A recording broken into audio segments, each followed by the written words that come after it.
अगर संगठन ही नहीं रहेगा, संगठन बनाने में नहीं आप प्रयास करेंगे, कभी आपकी मांगे नहीं पूरी होगी। नमस्कार साथियों, EPS 95 मिनिमम पेंशन बढ़ोतरी के एक और वीडियो में आप सभी का स्वागत है। साथियों, आज के इस वीडियो में एक महत्वपूर्ण अपडेट के बारे में हम डिस्कस करने वाले हैं जो होने वाला है मिनिमम पेंशन को लेकर। जी हाँ साथियों, मिनिमम पेंशन की जो कवायद है वो कितने ही सालों से पेंडिंग है और अभी तक मांगे नहीं मानी गई है। जिन सांसदों और MLA से सपोर्ट लिया जा रहा है वो करोड़पति बन चुके हैं। जी हाँ साथियों, सांसद और मंत्री MLA रहते हुए करोड़ों रुपए की कोठी और बंगले उन्होंने बना लिए, लेकिन जिनसे गुजारिश की जाती है वो इन पेंशनर जो आज मिनिमम 1000 रुपये 1100 रुपये पा रहे हैं, क्या उनकी वो दया देख पा रहे हैं या नहीं देख पा रहे, इसी को लेकर इस वीडियो में आज हम डिस्कस करने वाले हैं। एक महत्वपूर्ण अपडेट हमें प्राप्त हुई है जो इस वीडियो में हम सभी के साथ में डिस्कस करने वाले हैं। तो वीडियो बहुत ही इंपॉर्टेंट होने वाला है। अगर आप एक EPS 95 पेंशनर है तो वीडियो को आप अंत तक ज़रूर देखिएगा। तो साथियों, यहाँ पर आप देख सकते हैं ये वो अपडेट है। तो ये इंग्लिश में लिखा हुआ है, मैं हिंदी में इसका ट्रांसलेट करता चलूँगा ताकि हिंदी व्यूअर्स को भी सब कुछ समझ में आ जाए। तो यहाँ पर लिखा है, regarding demand of minimum pension ₹7,500 respected comrades, we have elected our most popular government for third term to run our country for the next 5 years। यहाँ पर ये कह रहे हैं कि हमने चुनाव करके पॉपुलर गवर्नमेंट है जिसको तीसरा टर्म कंट्री को, देश को चलाने के लिए दिया है अगले 5 सालों के लिए। आगे लिखते हैं, we are hopefully looking ahead that many burning issues of have not groups of our country shall be solve without further delay. ये कह रहे हैं कि हमें आशा है कि देश के जितने भी बर्निंग इश्यूज़ हैं उनको ये सरकार जल्दी से पूरा करेगी। Among many, our demand for minimum pension of more than 80 lakh senior citizens of this country, agitation for which is continuing for more than 6 years, many promises from the high office of our government have been proved to be false so far till date.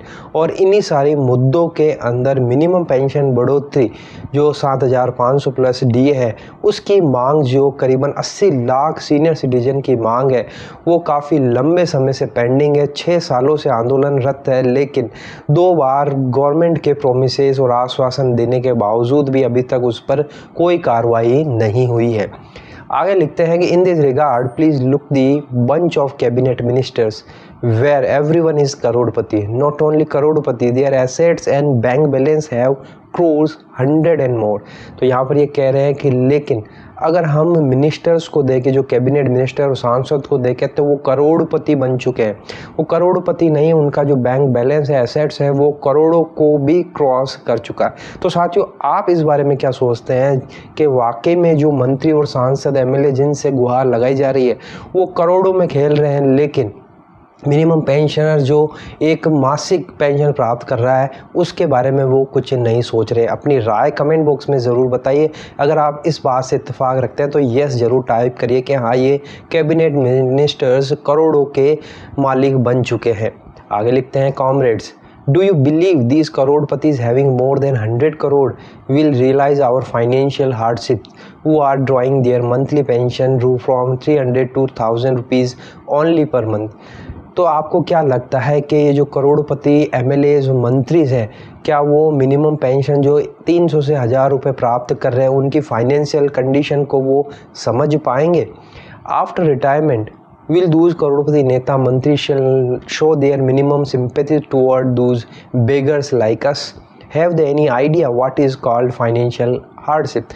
तो यहाँ पर ये कह रहे हैं कि retirement के बाद जो मिनिमम पेंशन मिल रही है उनको ये करोड़पति नेता क्या मिनिमम सिंपैथी भी देख पाएंगे? क्या उनको फ़र्क भी पड़ रहा है ये भिखारी किस चीज़ की मांग कर रहे हैं? क्या उन्हें कुछ आइडिया भी है कि फाइनेंशियल हार्डशिप क्या होती है? तो साथियों, आपका इस बारे में क्या ख्याल है? कमेंट बॉक्स में ज़रूर बताइए कि वाकई में ये करोड़पति नेता जो आज इतने बंगले और बैंक बैलेंस बना चुके हैं, करोड़ों की ज़मीनें और बिजनेस इनके नाम पर है, क्या इनको थोड़ी भी परवाह है कि मिनिमम पेंशन जो आज प्राप्त कर रहे हैं 1000 रुपये या 1100 रुपये मिनिमम पेंशन, वो किस हार्डशिप से गुजर रहे हैं? क्या इन लोगों को भी परवाह है या नहीं? कमेंट बॉक्स में टाइप ज़रूर करिए। Actually, we the 140 crore citizens of this country are deaf and dumb. We are dancing according to the choice of those करोड़पति नेता मंत्रीज। तो आगे ये कह रहे हैं कि हम 140 करोड़ जो सिटीजन है भारत के, वो बिल्कुल अंधे और बहरे हो चुके हैं, गूंगे बहरे हो चुके हैं।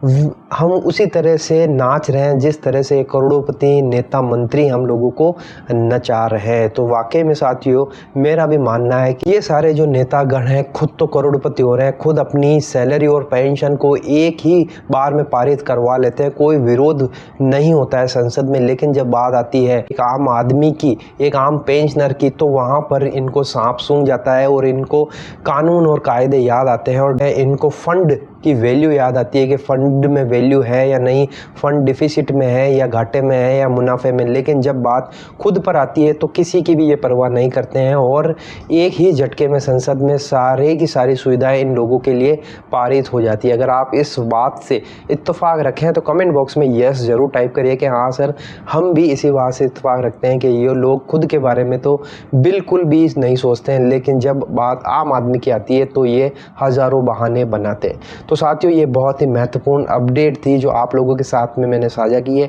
इसके बारे में भी आपकी कोई राय है तो कमेंट बॉक्स में ज़रूर बताइएगा। इसी तरह की अपडेट पाने के लिए आप चैनल को ज़रूर सब्सक्राइब कर लीजिए। वीडियो अच्छा लगा तो लाइक शेयर ज़रूर कर दीजिएगा। तो फिर मिलते हैं एक नई अपडेट के साथ, तब तक के लिए अपना ख्याल रखिए। जय हिंद, जय भारत।